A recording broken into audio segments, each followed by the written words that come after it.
You're tuning into Black and White Sports on YouTube. The no-holds-barred truth on sports.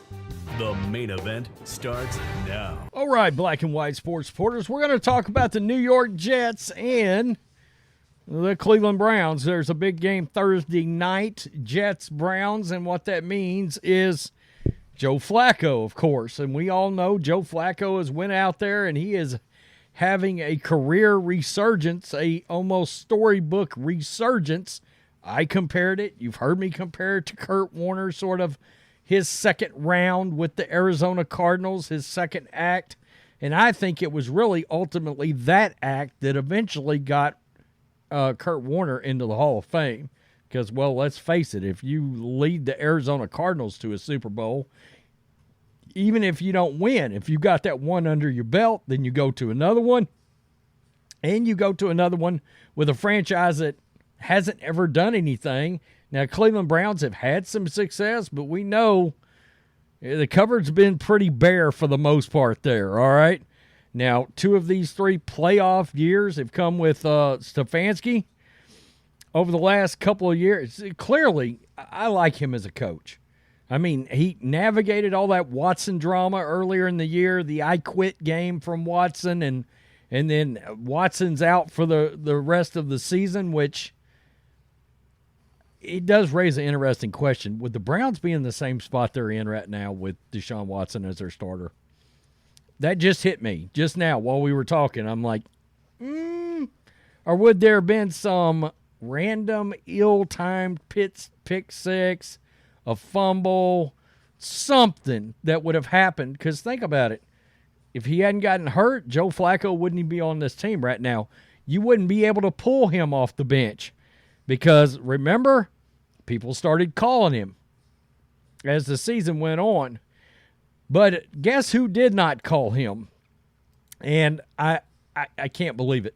When he said the other day that some teams called him after he reached the Browns practice squad, I just assumed the Jets would be leading that pack.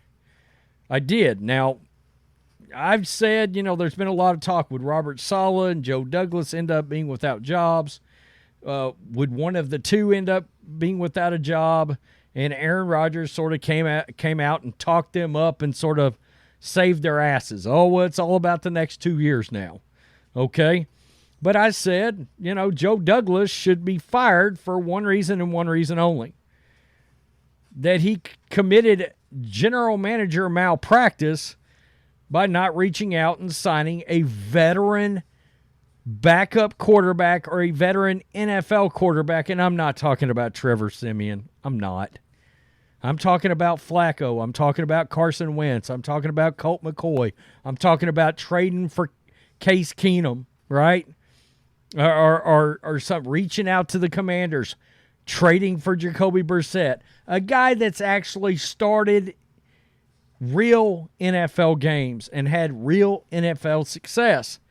And you just assumed, and I assumed this whole time, I thought maybe Flacco didn't want to play because the Jets never reached out to him. And the other day he said, well, yeah, some teams contacted me after I reached the practice squad for the Browns. Well, the Jets weren't one of them. And I saw that this morning, and this just came out. The Jets never reached out to Joe Flacco at all. And I'm like, wow. So much for saving your season for Aaron Rodgers to come back and for there to be a shot, because we know Aaron Rodgers would probably be back playing right now if they had a shot at the playoffs. They're 6-9. They're eliminated. And they're a lot like the Browns, right? Good defense, got some weapons on offense. Got Breece Hall, Garrett Wilson. These guys never reached out to Joe Flacco. It's baffling to me. It really is. This is PFT. Joe Flacco will be the starting quarterback in the Jets-Browns game for the second straight year. But there's a significant difference between Thursday night and the 2022 matchup between the teams.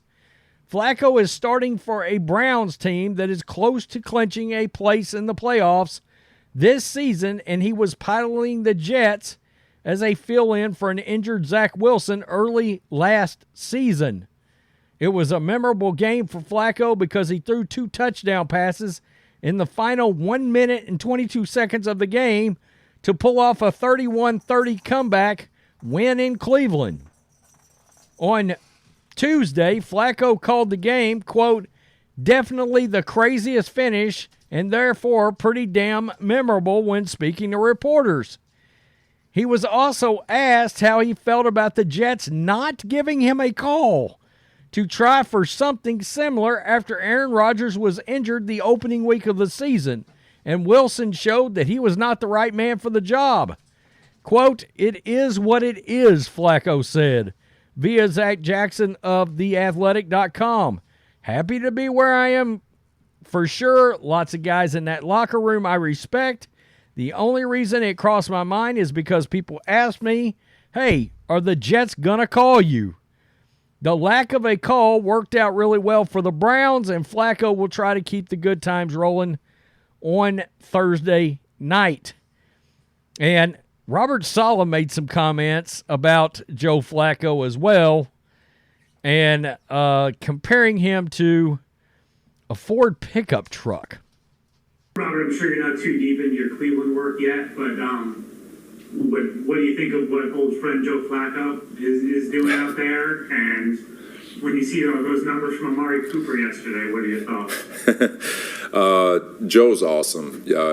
Obviously, you know that we all love and appreciate Joe, and always felt very confident when he was on the football field. I have utmost respect for Joe, especially when you look at the last game of the year a year ago against Miami at Miami, to step on the field. And I know we didn't generate a lot of points, but under the circumstances, which I don't think people truly understand the circumstances of that particular football game, he was outstanding. And but Joe is, I've said it before. He's like a Ford pickup truck. You might not like it in the summer, but in the winter months, December, January, that son of a gun starts humming, and he's playing some really, really, really good football.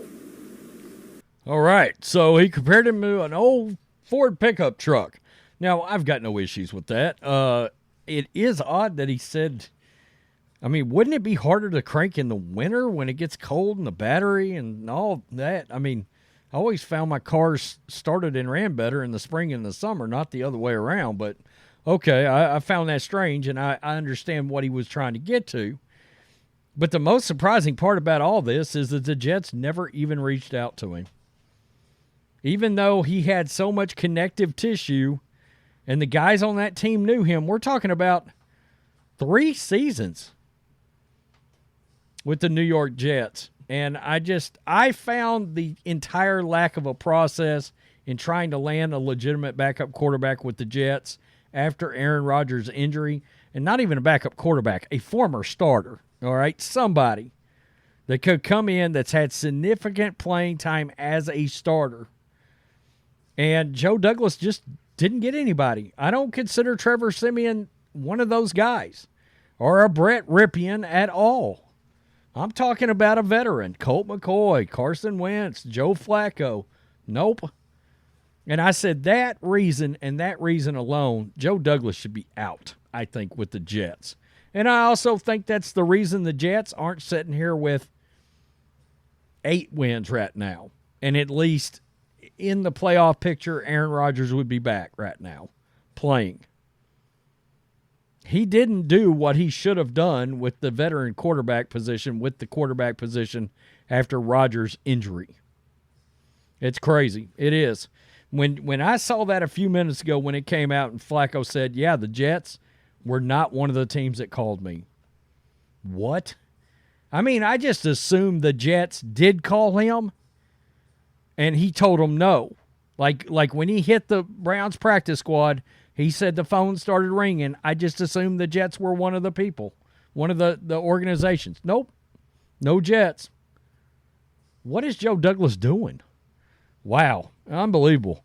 They are not taking near enough heat over that backup quarterback situation in New York at all.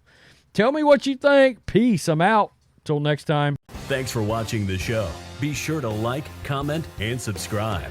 Be sure to tune in next time on Black and White Sports.